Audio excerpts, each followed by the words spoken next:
If we decide to work together, a lot of it will depend a bit on when is your renewal. So if we have plenty of time coming up for your renewal, we're going to really sit down and just get to know your business even more than we have through, say, a risk map.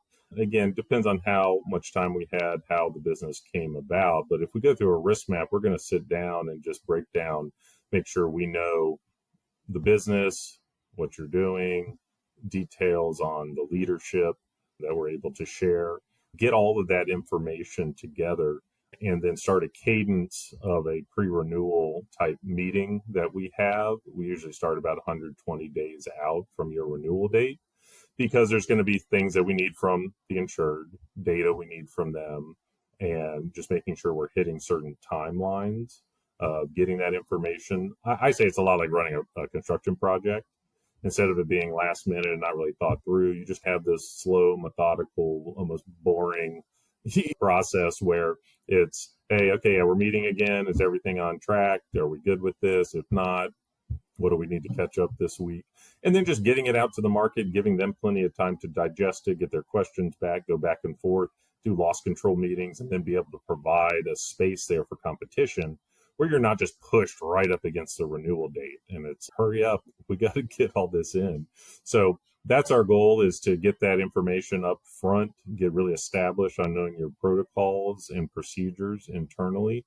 And then we're also going to have them be meeting with our loss control teams and setting up a stewardship program based on any type of baseline risk assessment we end up doing.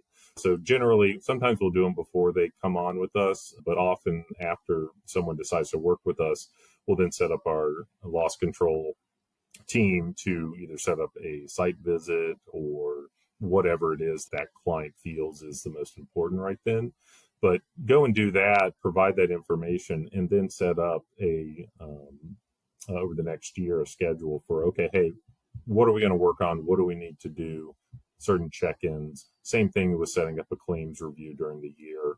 We have our adjusters meet with the team, discuss certain claims, how things are going. We'll also usually bring in the insurance carrier adjuster as well to one or two of those meetings per year.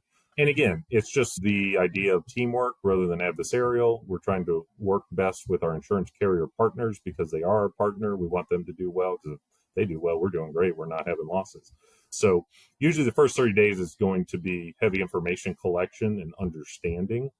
And then it's just walking through that renewal process so you can see it being done in a timely fashion and thoroughly. And then once we do the binding of the policies and all of that, we'll then be getting into that stewardship and how we want to hit certain things during the year. And then it's just continuous improvement.